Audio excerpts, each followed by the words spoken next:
자, 그렇다면 검찰 입장에서는 이 대표가 범죄를 저질렀다고 볼 만한 정황, 또 동기가 충분하다 이런 설명을 해야 될 텐데 지금부터 또 이 부분을 짚어보겠습니다. 자, 서 기자, 네. 오늘 이제 새로운 얘기가 하나 나왔는데 혐의 관련해서 아주 흥미로운 얘기가 나왔던데 하나 정리를 해볼까요? 예, 사진 하나 보여주시죠. 지금 보시는 사진인데요. 이게 2014년에 이 성남시장 선거에 출마했던 이재명 대표의 선거 사무실 모습입니다. 이 집 위치를 보시면 이 성남에서 가장 중심가이죠. 모란역 주변의 사거리에 뭐 아주 황금 같은 자리에 딱 자리하고 있습니다. 예. 자, 근데 이 자리에 임대를 했다는 거, 네. 이 부분이 어제 재판에서 나온 새로운 얘기죠. 그렇습니다. 이 검찰은 관리소장을 상대로 이 비제도권 측근, 최측근이라고 불렀죠. 김인섭 씨에게 이 사람들의 왕래가 잦아서 직전 선거 때도 선거사무소로 사용했던 아까 보신 그 건물이요. 그 건물을 선점해달라고 한 것으로 파악을 했습니다. 이 백현동 개발 의혹의 로비스트로 알려진 바로 그 김인섭 씨입니다. 어제 김 씨 재판엔 이 건물의 관리사무소장이 출석을 했었습니다. 그러니까 김인섭 씨가 이 대표를 대신해서 이 건물에 계약을 할 때 관리사무소장이 계약 당사자였다.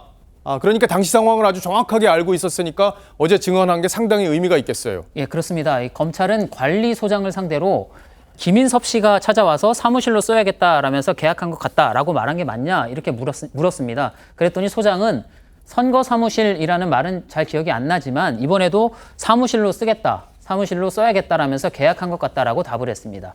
검찰은 또 김 씨와 해당 건물주의 거래 내역이 담긴 계좌도 공개를 했는데요. 2014년 3월부터 5월까지 매달 약 450만 원씩 건물주 계좌로 송금한 내용입니다. 그러니까 사무실 월세도 지금 김인섭 씨가 낸 걸로 봐야겠네요. 그렇게 검찰은 파악을 하고 있습니다. 예. 이재명 대표는 백현동 사건에서 김 씨와의 연관성을 지금 부인하면서 2010년 이후에는 김 씨와 연락이 끊겼다 이런 취지로 얘기를 했었는데요. 그 주장이 이 어제 관리사무소장의 이 법정 증언으로서 조금 완전히 깨진 겁니다. 이 대표와 김 씨는 서로 멀어진 사이라고 이야기했었는데 그 부분 한번 들어보시죠. 저는 연락도 잘 안 되는 사람이 말씀을 일단 드리고, 솔직히 이재명하고 나하고 별로 안 친해요. 나는 실에 있는 거 지금 몰라서 2010년도부터는 거의 배제된 상태인데. 그러니까 사무실을 얻은 게 2014년 3월이고 그해 6월에 이제 지방선거를 치렀으니까 실제로는 이제 백현동 사업 직전까지 상당히 두 사람이 가깝게 지냈다. 그러니까 백현동 사업이 2015년 1월부터 이제 본격적으로 탄력이 붙기 시작했으니까 두 사람 관계가 소원하지 않았다. 이런 증거가 될 수 있겠어요. 예, 그렇습니다. 이 김 씨는 2015년 1월이죠. 이 백현동 개발 사업자인 아시아 디벨로퍼에 영입이 됐고요. 그 뒤에 이 막혀있던 사업이 일사천리로 진행이 됐습니다. 검찰은 김 씨가 브로커로 개입한 것이 이 백현동 용도 변경의 결정적인 이유였다라고 보고 있습니다. 토지 용도가 이 4단계로 종상향이 되고 또 임대 아파트 비율이 100%에서 10%로 떨어지고 또 성남도시개발공사가 이 사업자에서 빠지게 되면서 이 사업자에게 수천억 원을 몰아주는 이해할 수 없는 일이 진행됐다면서 이 혐의 소명이 충분하다 이렇게 검찰은 주장하고 있습니다. 예, 지금 서주민 기자 옆에 만들어진 그래픽을 같이 한번 짧게 보면요. 그러니까 조금 전에 서주민 기자가 설명한 게 3월부터 5월 선거사무소를 임대료까지 직접 냈다. 직접 계약도 본인이 했다. 그러고 6월에 선거 치렀죠. 그다음에 8월을 하고 12월에 이 성남시가 식품연구원이 요청했던 용도 변경 이거 반려했습니다.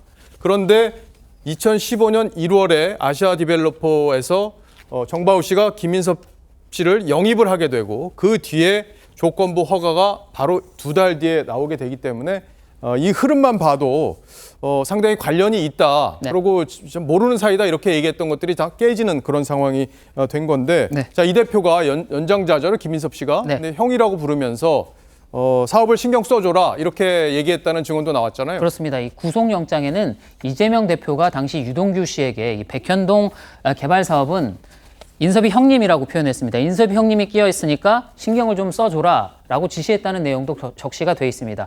오늘 심사에서도 검찰은 이 김 씨와 이 대표의 관계를 입증하는데 이 상당 부분 시간을 할애한 것으로 전해졌습니다. 예, 변호인단은 오늘 어떤 전략으로 이 논리에 대응했을까요? 예, 2010년 이후에 연락이 없었다라는 주장은 아까 설명드린 대로 사실관계가 좀 무너진 측면이 있기 때문에 관계 자체를 부정하기보다는 오히려 김 씨와의 관계가 어떻게 배임과 직접적으로 연결이 되느냐 이런 논리로 맞설 가능성이 있습니다. 예. 뭐 친하다고 해서 이제 비정상적으로 일을 도운 건 아니라는 식으로 대응할 거다. 네. 그런 거죠. 그렇습니다. 이 쌍방울 사건에서 검찰이 어떤 부분에 혐의 소명할지 그 부분도 좀 집중이 되는데요. 쌍방울이 이 북한에 800만 달러를 보낸 건 양측 모두 이견이 없고 사실관계도 다 드러난 팩트에 가깝습니다. 결국 이 대표가 관련 보고를 받았는지 또 쌍방울이 대가를 바라고 어떤 대가를 바라고 대납한 건지 아닌지가 이게 관건인데요.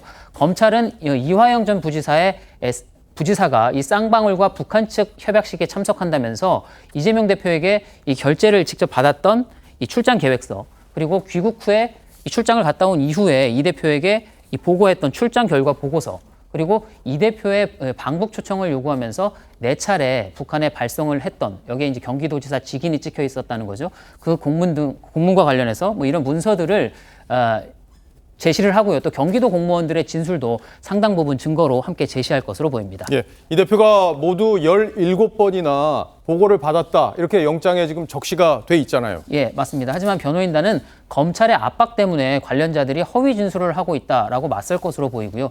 이 문건들과 관련해서도 이 부지사 전결 사안이라서 알지 못했다라는 기존 논리를 이어갈 가능성이 높습니다. 예.